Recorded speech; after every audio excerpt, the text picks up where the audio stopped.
Joe Biden. Joining us now, Pennsylvania Congressman Dan Meuser. Congressman, it's great to see you again, sir.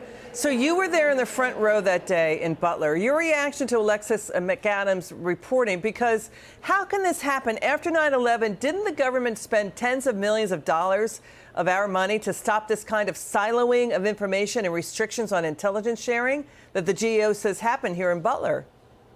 Yeah, hey, Liz, great being with you. Yeah, there's no question. I mean, her report, it's inexplicable. It's unbelievable.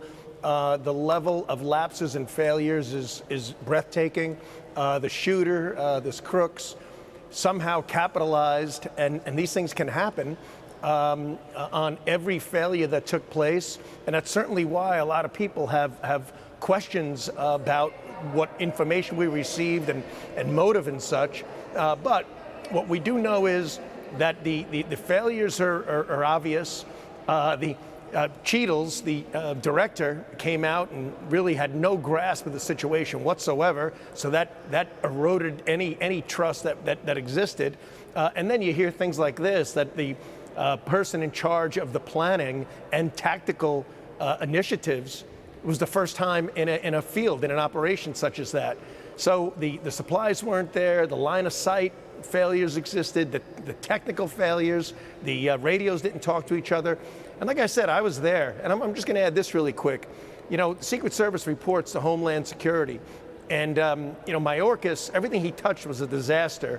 And I want to tell you, there were a lot of Homeland people there, as opposed to, and as I said, I was there, as opposed to Secret Service, because I talked to a lot of them, and they were not trained for this. That was pretty obvious on June 13th, July 13th.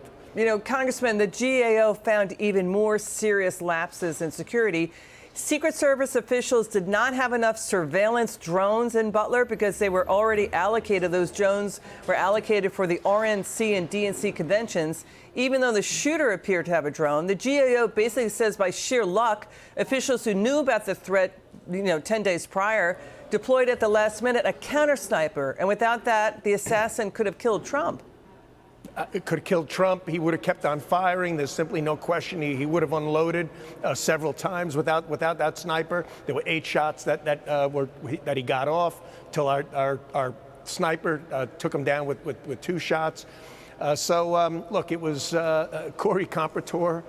God bless him and his family. You can see why Helen Comprator, his wife, is so frustrated and so upset. It's deservingly so.